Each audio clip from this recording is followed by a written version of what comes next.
grandes pregos de ferro que atravessavam as mãos, os pés, né, pregado naquela cruz. O crucificado, neste momento, ele desejava apenas uma coisa: a morte. Então, a pessoa que estava lá crucificada, ela só tinha apenas um desejo, né, morrer logo, né, por causa daquela situação. Então, só tinha esse tipo de pensamento que povoava a mente do crucificado e tomava conta do seu coração, né? Um alívio, né? A morte seria um alívio para aquelas dores que ele sentia, né? A morte era a única coisa pensada como forma de alívio naquele momento de dor. Mas a morte, ela não chegava assim rapidamente, ó, crucificou lá e morreu. Não, né? Era para judiar mesmo, né? O objetivo era esse, né? A pena de crucificação, ela já foi pensada, arquitetada exatamente com esse objetivo, né? Fazer o crucificado sofrer o máximo possível, né? Pelo prazo de tempo mais longo, quanto mais demorasse, para eles era melhor, né? Que eles queriam judiar mesmo, sofrer o máximo possível, né? Então o crucificado, ele desejava a morte como alívio, né? Mas sem sucesso, porque aquilo era prolongado, ia sofrendo, e a gente vê como é a maldade humana, né? De pôr uma pena dessa, crucificar lá e deixar sofrer o máximo possível. E já que o alívio era um desejo impossível de ser satisfeito, que a pessoa já não morria tão rapidamente, e era muita crueldade, foi tudo cuidadosamente planejado para a morte demorar a chegar, né? Em câmera lenta, o crucificado ia sofrendo com muitas dores, de fazer qualquer ser humano comum praguejar, né? Qual que é o costume? Você já viu alguém passa por uma situação difícil e ela fica praguejando, né? Nossa, mas que praga, né? E aí ela xinga, fica irritada. Então, na medida que a pessoa via a própria vida chegando ao final, mais ainda, distante o bastante para poder abraçá-la como um alívio, era bastante comum ouvir os criminosos, né, os ladrões lá na cruz, tentando espantar suas dores com palavras de xingamento, né, com escárnio, com blasfêmias. Alguns gemiam, né, gritavam por clemência. E aqui nós vemos uma das últimas palavras de Jesus. E Jesus, como era de se esperar, Jesus reagiu de modo diferente ao que era habitual, né? Então, o que transforma as suas últimas frases, né, ditas lá da cruz, numa poesia para os nossos ouvidos. Diferente de todas as outras vítimas, Jesus esqueceu das suas dores e de si mesmo, né? Ele concentrou no seu relacionamento com o Pai e, prestando atenção às palavras, às dores, né, os gemidos ao seu redor. Ele escutava os ladrões gemendo, gritando, blasfemando, xingando. Jesus, em vez de pedir alívio para suas próprias dores, em vez de ele praguejar, em vez dele amaldiçoar, Jesus pronuncia palavras de perdão. Jesus ora, Jesus pede repetidamente, né? Pai, perdoa-lhes, pois eles não sabem o que fazem. Então, em vez de, ele podia falar, olha, condena logo esses ladrões, né, cheios de pecado. Em vez dele invocar essas palavras de justa condenação divina sobre todos que o faziam sofrer injustamente e escarneciam dele, Jesus pronuncia palavras de salvação. Jesus, anunciando ao ladrão arrependido que estava crucificado ao seu lado, né? Nós lemos aqui no verso 43, em verdade te digo, que hoje estarás comigo no paraíso. A palavra de Jesus lá da cruz é uma palavra de salvação, né? Hoje você estará comigo no paraíso. A palavra de Jesus traz esperança até para os piores tipos de pessoa, até para o mais cruel. Traz esperança para todos os que se encontram mergulhados no abismo da condenação do pecado, né? Atolados nas consequências causadas pelo pecado, mas não sabem como sair de lá, justificados e perdoados por Deus, né? Capacitados pelo Espírito Santo para, com fé, reconstruírem a sua vida sobre a rocha. Então, há neste texto o caminho da salvação por meio de Cristo, que nos leva para a comunhão com Deus no céu. Aquele ladrão na cruz havia começado o dia como? Sendo com justiça, né? Crucificado. Então ele começa o dia dele desesperado, né? Em consequência dos seus pecados. Hoje as pessoas não gostam de falar pecado, né? Elas gostam de falar erros, né? Cometeu um erro. Foi apenas um desvio. Mas a Bíblia, porém, chama pecados. Então aquele ladrão começou o dia sem esperança, que ele se deu conta de que não havia mais caminho de volta. Ele estava condenado. Ele foi crucificado. E ele começou o dia condenado, e condenado com justiça, por causa dos seus atos criminosos, mas ao final daquele mesmo dia, aquele mesmo homem entrou no paraíso com Jesus, totalmente perdoado e justificado. Será que seria esse o caso de alguém de nós, ou alguém que está aqui hoje? Você sente na sua consciência o peso, dos pecados do passado? Você ainda está colhendo frutos do pecado na sua vida? Talvez você sinta-se escravizado, ou literalmente crucificado ao pecado. Talvez está desesperado, está sem esperança. Às vezes tem pessoas que pensam até que morrer é a melhor solução, está sem saber como acabar com a angústia do pecado e recomeçar. A pessoa está, eu não sei como eu acabo com essa angústia e posso recomeçar. Se este for o caso de alguém, permita-me dizer que com muita graça e verdade, Jesus tem a palavra de salvação para nós. Talvez você acordou esta manhã, abriu seus olhos, despertou ali de um sono mal dormido à noite, e você possa ter falado, olha que noite horrível, olha, será que eu vou aguentar mais esse dia pela frente? Meu Deus, Mas olha, a exemplo daquele criminoso lá na cruz, o seu dia pode terminar bem, muito melhor do que você é capaz de pedir ou imaginar, e tudo por causa do poder da vida e da obra de Jesus Cristo. O Senhor, Ele pode perdoar. Sim, claro que as consequências do seu pecado poderão perdurar, talvez até o final da sua vida, mas o perdão pelos seus pecados e poder para que você possa prosseguir com fé, com esperança, com amor, até o dia que o Senhor for te receber em glória, Jesus pode sim oferecer, e Ele pode oferecer hoje, agora, salvação. Nós podemos sim em Jesus receber. Então vamos olhar a história deste criminoso, Nós vamos ler do verso 33 ao 43. Quando chegaram ao lugar chamado Calvário, ali o crucificaram, bem como aos malfeitores, um à direita, outro à esquerda. Contudo Jesus dizia: Pai, perdoa-lhes, porque não sabem o que fazem. Então, repartindo as vestes dele, lançaram sortes.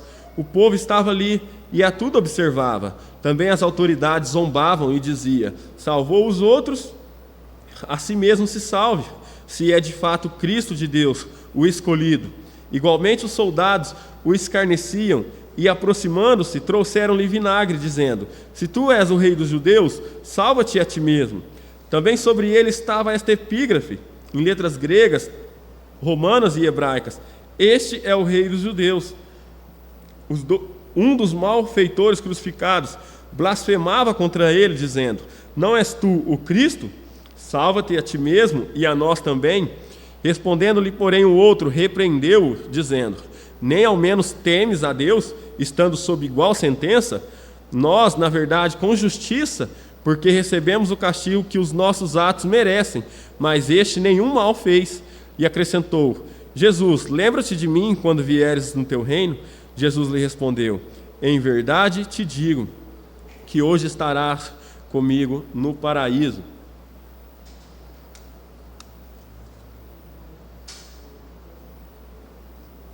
Então, voltando a nossa atenção para este criminoso perdoado, a vida dele ilustra a vida do pecador.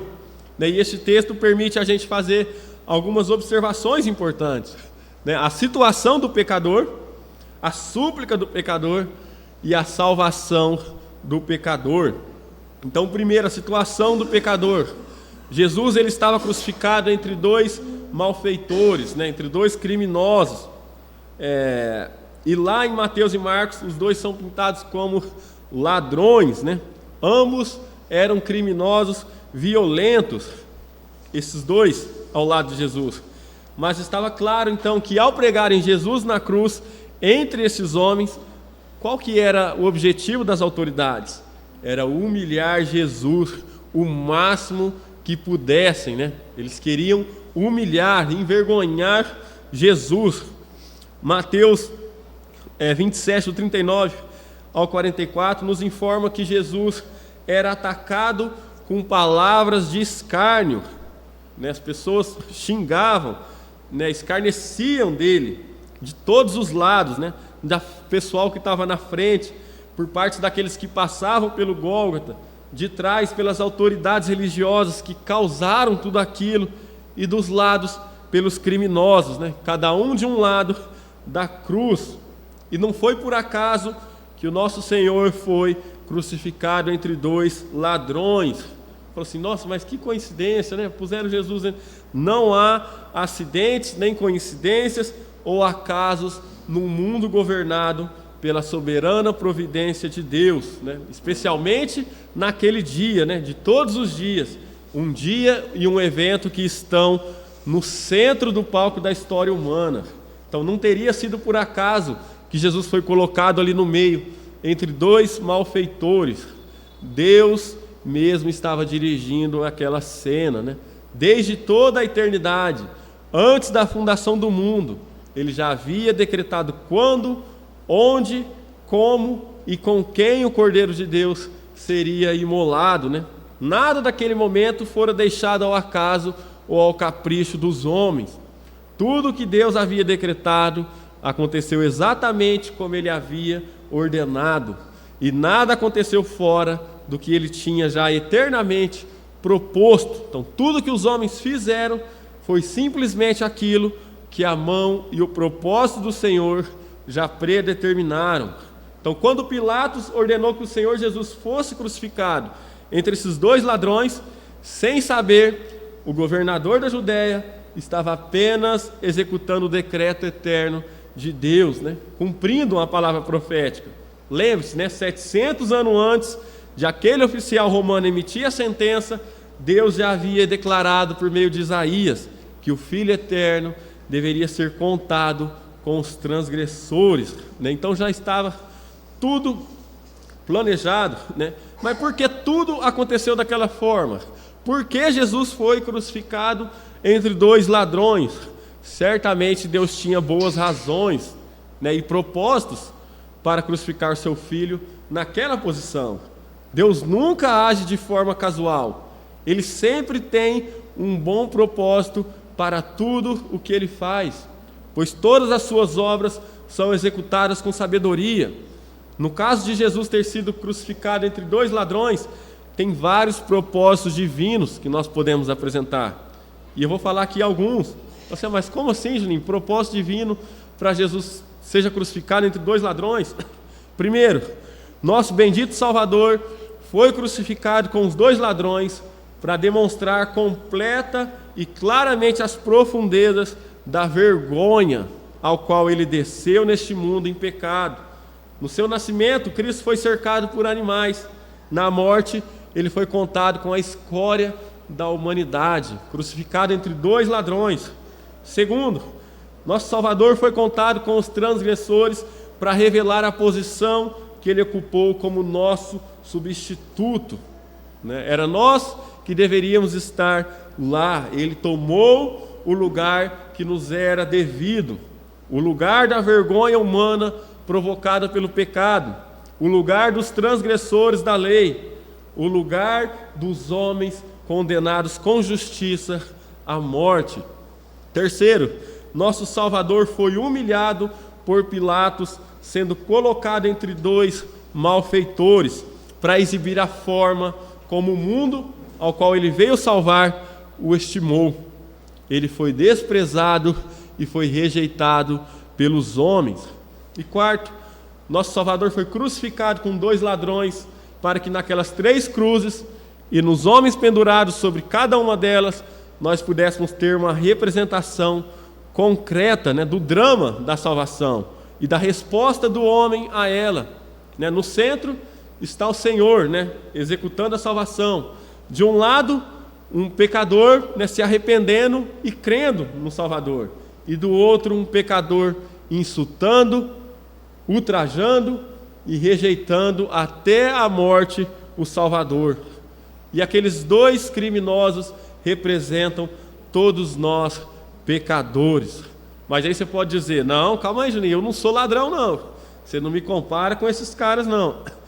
Eu sei que eu não sou tudo que eu deveria ser, eu não sou perfeito, posso até admitir, eu tenho pecado, sou pecador, mas não me compara com esses 2 ladrões, não compara o meu estado e minha condição, eu não sou ladrão.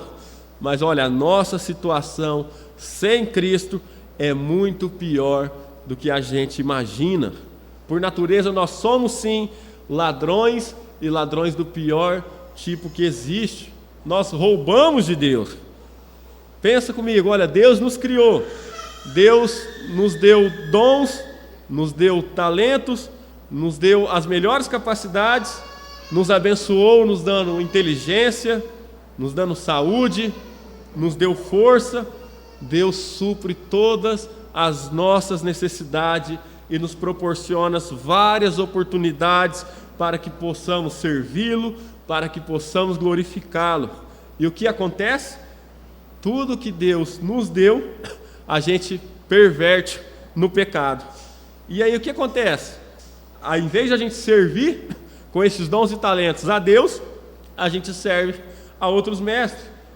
A gente serve o mundo, serve a carne, serve o diabo. Às vezes alguém fica espantado: nossa, como assim? Eu servindo o diabo? Sim, a gente serve a carne, o mundo, o diabo. A gente pega todas as coisas boas que Deus nos deu para que a gente pudesse servi-lo e utiliza para servir a outros senhores. O que é isso? Como a gente pode chamar isso? Roubo, Isso é roubo. Portanto, lá sobre a cruz, pregado ao lado de Jesus, havia ladrões. E a gente pode olhar para eles e ver neles uma foto minha, uma foto sua, uma foto nossa, Ladrões. Esta é a nossa situação sem Cristo.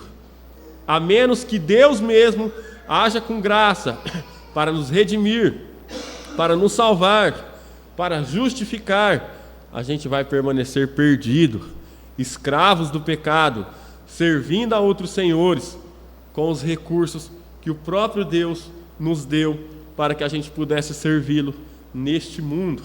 Olha o que Paulo escreveu em Efésios 2, do 1 ao 3.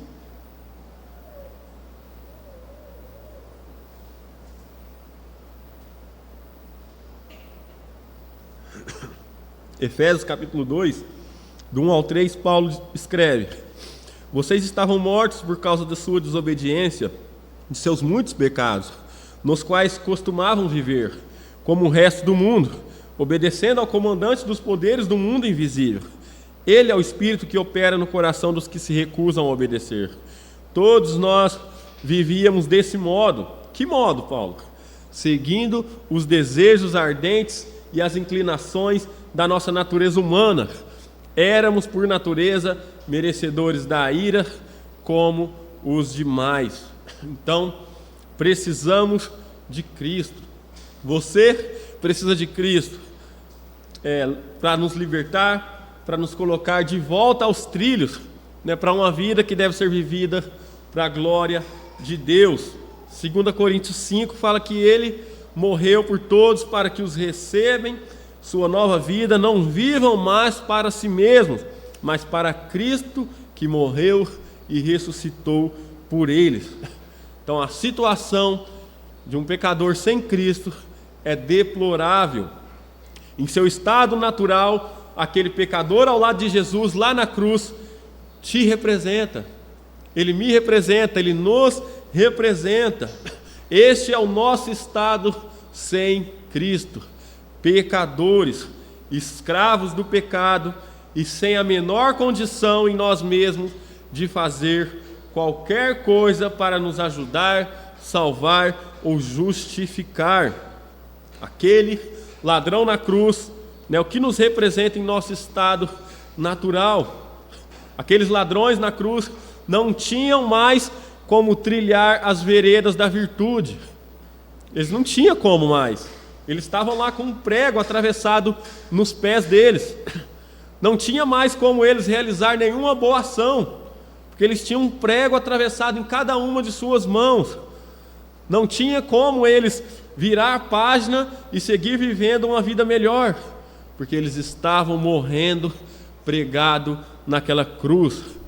Será que é este o estado de alguém, aqui hoje, ou alguém que está ouvindo essa mensagem, que reconhece que o pecado destruiu a sua vida, que admite que se separou de Deus para viver o seu próprio sonho, com as suas próprias regras, e talvez você se sente também impossibilitado de trilhar um novo caminho, impedido de praticar novas e boas ações, se sente impotente para que possa viver uma vida melhor. Então, o que devemos fazer? Para quem está nessa situação, o que deve se fazer? Suplique pelo socorro de Deus. Então nós vimos a situação do pecador e agora a súplica do pecador. É muito provável que aqueles ladrões não tivessem visto ou conhecido Jesus até aquele dia na cruz.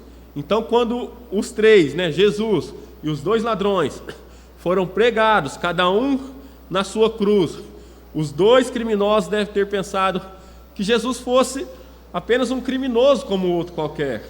Quando as cruzes foram erguidas e fincadas lá no seu devido lugar, aqueles ladrões não tinham motivo algum para acreditar que se encontravam ao lado do Rei dos Reis, Senhor dos Senhores, porque Gólgota, afinal, era o lugar onde morriam executados os ladrões, os criminosos, perigosos. Não era lugar para se colocar o Filho de Deus. Então pense, o que teria feito um daqueles ladrões, de repente, do nada, parar de blasfemar e passar a clamar por ajuda? Porque lá em Mateus 27, fala para a gente que os dois estavam blasfemando. Só que chega um ponto, que nós lemos aí em Lucas, que um deles para de blasfemar e passa a clamar por ajuda de Jesus. Então, o que teria feito um desses ladrões parar de blasfemar? Ele ouviu Jesus orar, ele ouviu as palavras de Jesus dizendo: Pai, perdoa-lhes, pois não sabem o que fazem. Então, somente um homem diferente, de outro mundo, oraria naquela situação, daquela maneira, num momento como aquele. As palavras de Jesus pode ser que tenha penetrado fundo no coração daquele pecador, e de repente pode ser que ele comece a reconhecer que ele também precisava de perdão.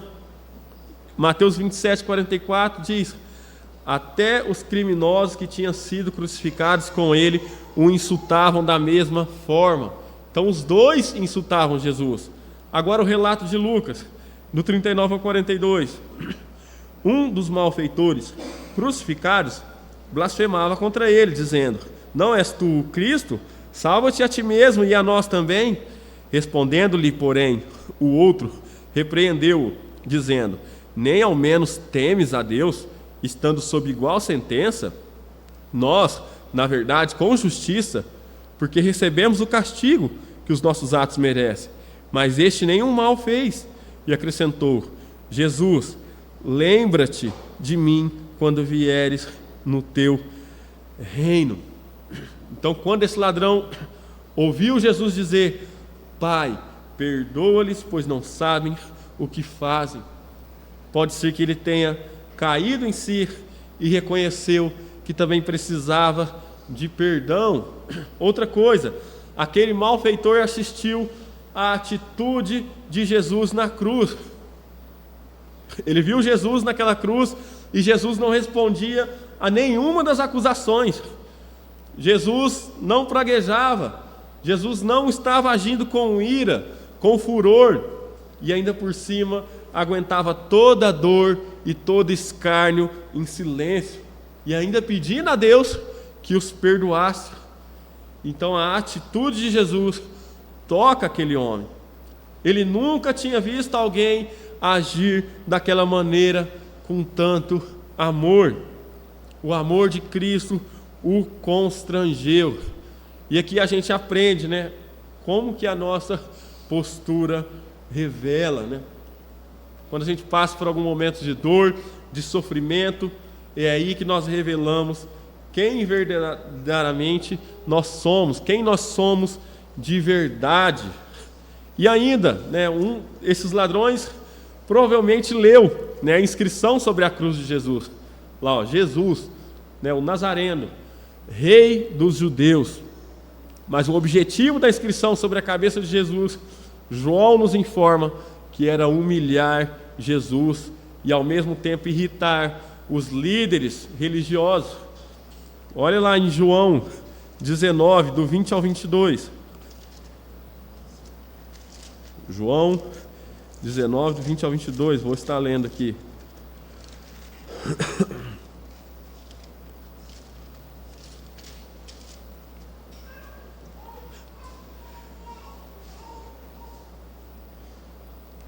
Porque João 19, vou ler do 19 ao 22. Pilatos escreveu também um título e o colocou no cimo da cruz. O que estava escrito era: Jesus Nazareno, o Rei dos Judeus. Muitos judeus leram esse título, porque o lugar em que Jesus fora crucificado era perto da cidade. Estava escrito em hebraico, latim e grego.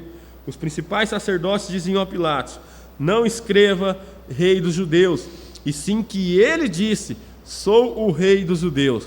Respondeu Pilatos: o que escrevi, escrevi. Mas Deus, eles fizeram isso para envergonhar Jesus.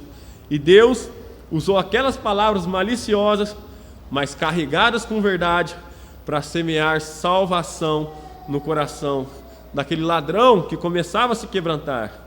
Então toda vez que esse ladrão se virava para falar com o amigo lá do outro lado, o ladrão lia aquela inscrição pregada na cruz, né? Jesus Nazareno, Rei dos Judeus. Então o ladrão refletiu também nas palavras da multidão. As multidões gritavam: salvou os outros, mas não é capaz de salvar a si mesmo. Aquelas palavras de escárnio da multidão serviram para fazer o malfeitor refletir, né, sobre os grandes atos de Jesus que estavam sendo jogados na cara dele, né, em forma de escárnio, de salvação, de milagres. Então o ladrão, convencido do seu pecado e da justiça de Jesus, ele clama por salvação. Voltando lá em Lucas, do 40 ao 42. Respondendo-lhe, porém, o outro repreendeu-o, dizendo: nem ao menos temes a Deus, estando sob igual sentença? Nós, na verdade, com justiça, porque recebemos o castigo que os nossos atos merecem, mas este nenhum mal fez. E acrescentou: Jesus, lembra-te de mim quando vieres no teu reino. Que nós podemos notar nessa súplica do ladrão na cruz algumas coisas. Há temor. Olha o que ele fala, né? Repreendendo o parceiro dele que estava do outro lado. Nem ao menos temes a Deus? Então há um temor, né? Fala: olha, você não teme a Deus? Nem ao menos temes. Há aqui confissão de pecado. Ele está dizendo aqui: olha, nós merecemos morrer por esses crimes. Olha, nós, na verdade, com justiça, né, recebemos o castigo que os nossos atos merecem, né, confissão de pecado, né, nós merecemos morrer pelos nossos crimes. Há também aqui reconhecimento da justiça de Deus. Ele fala: mas este nenhum mal fez, né? este homem nenhum mal ele cometeu, né? Ele não cometeu mal algum. E há, através da vida dele, um clamor por salvação. O verso 42: Jesus, lembra-te de mim quando vieres no teu reino. Jesus, lembre-se de mim quando vier no seu reino. Então há temor, há confissão de pecado, há reconhecimento da justiça de Deus e há clamor por salvação. A confissão daquele homem exigiu dele atitudes, né, que são fundamentais para a salvação. Coragem, né? Exigiu dele coragem, porque enquanto todos ao redor escarneciam de Jesus, ele o defendeu e pediu socorro. Confiança, porque ele não conhecia Jesus. Tudo o que ele sabia sobre Jesus era o que estava escrito. Homem, né, simples, e o que as pessoas diziam, né? Um homem simples com mania de grandeza, né? Um nazareno que se faria passar por rei. O que as autoridades atestavam sobre ele, né, ao pregá-lo na cruz. É um criminoso que merece morrer, né? A atitude de impotência, de fraqueza, ao se submeter aos castigos da cruz. Mas nada de espetacular havia ali em Jesus, né? Um homem simples, passando-se por rei, talvez um criminoso aparentemente fraco e impotente, mas o ladrão ficou com as palavras de amor e perdão que ouviu dos próprios lábios de Jesus, que foi: Pai, perdoa-lhe, pois não sabem o que fazem. Foi por esse testemunho de amor, mansidão, humildade, que ele enxergou em Jesus e de alguma forma ele se deixou tocar pela inscrição sobre a cabeça de Jesus, né, o Rei dos Judeus. Então, tocado, aquele homem suplica por ajuda ao homem certo no momento certo: Jesus, lembre-se de mim quando vier no seu reino. Faça você também o mesmo, né? Suplique a Jesus por salvação. E terceiro, a salvação do pecador. Então nós vimos a situação do pecador, agora a salvação do pecador, né? Jesus responde de pronto, né, a súplica do pecador que estava ao seu lado, né? Qual a resposta de Jesus? Jesus o salvou. E nas palavras de Jesus nós podemos observar algumas coisas importantes sobre salvação, né? Antes, porém, para que não fique dúvidas da graça soberana na salvação do pecador, pense uma coisa: a conversão daquele malfeitor aconteceu no momento em que, da perspectiva ali, daquela hora, Cristo havia perdido todo o poder para salvar a si mesmo e aos outros. Não era isso que as pessoas gritavam, né? Você não é o rei dos judeus, não é Deus, salva-se aí a ti mesmo e aos outros. Aquele era o primeiro dia que esse ladrão colocava os olhos em Jesus. O que ele viu foi dor, foi fraqueza, foi desgraça sobre um homem só. Viu os inimigos triunfando sobre ele, né? Os amigos ali, os discípulos já tinham saído dali, né? Não ficaram, né? A opinião pública das pessoas era unânime contra ele. Aquela crucificação era totalmente inconsistente com o título de Messias. A condição humilde era uma pedra de tropeço para os judeus desde o início, e as circunstâncias da sua morte devem ter intensificado isso, especialmente para alguém que nunca o tinha visto, exceto naquela condição deplorável, né? Ali crucificado. E lembre-se, até mesmo aqueles que creram nele foram levados a duvidar por causa da crucificação. Não havia ninguém ali na multidão que estava lá com o dedo estendido, apontando para Jesus e dizendo, né, lá e gritando, né: eis o Cordeiro de Deus que tira o pecado do mundo. Mas, apesar desses obstáculos, dessas dificuldades no caminho da fé, o ladrão aprendeu a salvação e o senhorio de Cristo. E como nós podemos explicar essa fé e compreensão espiritual numa circunstância como aquela, com Jesus crucificado? Como nós podemos explicar o fato de que aquele ladrão tomou para si, como Deus, um homem moribundo, sofredor, ensanguentado, né, crucificado. Não pode haver explicação se não for uma intervenção divina, se não for algo sobrenatural do Espírito Santo. A fé em Cristo daquele ladrão, a única coisa que nós podemos dizer é que foi um milagre da graça. Foi um milagre, né? Foi algo sobrenatural. Também é preciso observar que a conversão deste ladrão ocorreu antes dos fenômenos sobrenaturais daquele dia, né? Ele clama: Senhor, lembra-te de mim. Então, antes das horas de escuridão, antes do clamor de Jesus, quando Jesus falou: olha, está consumado, antes do rasgar do véu do templo, né? Antes de estremecer a terra e do tremor que partiram rochas ao meio, né? Antes daquele centurião confessar: olha, verdadeiramente este era o Filho de Deus. Então Deus propositadamente colocou a conversão daquele homem antes daquelas coisas, para que a graça soberana pudesse ser magnificada, né? Para que o poder soberano fosse reconhecido. Deus escolheu salvar aquele ladrão sob as circunstâncias mais desfavoráveis que podia ter, para que nenhuma carne se gloriasse na sua presença. Então Deus organizou aquela combinação de condições e propósitos não propícios para nos ensinar, né, que a salvação pertence somente a Ele, né? A salvação pertence ao Senhor, para nos ensinar a não engrandecer o instrumento humano acima da ação divina, para nos ensinar que toda conversão genuína é produto do sobrenatural, é a operação do Espírito Santo de Deus. Por isso, as palavras de Jesus ao ladrão salvo pela graça.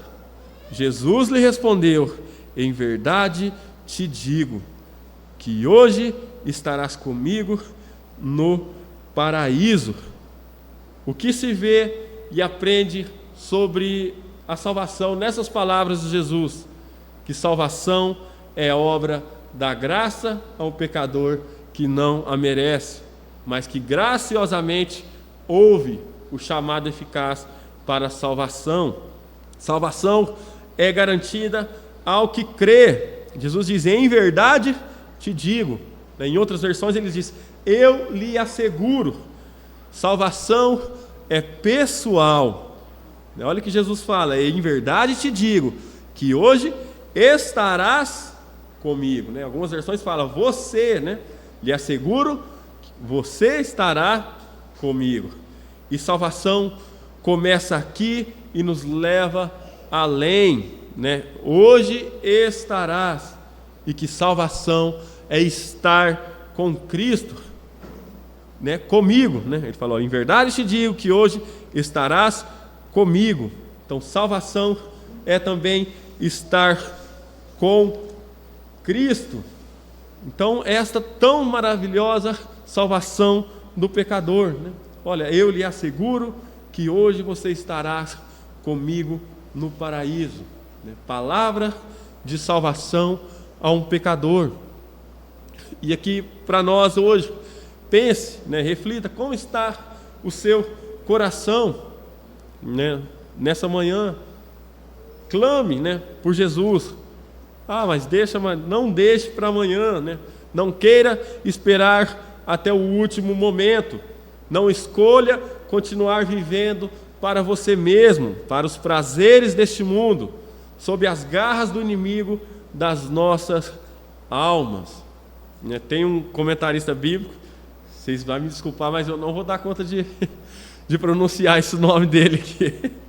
Mas ele escrevendo sobre esse ladrão salvo pela graça, ele fala, olha, aquele ladrão não é um exemplo de um pecador salvo na sua última hora ou oportunidade. Que as pessoas gostam de falar isso, deixa eu tranquilo.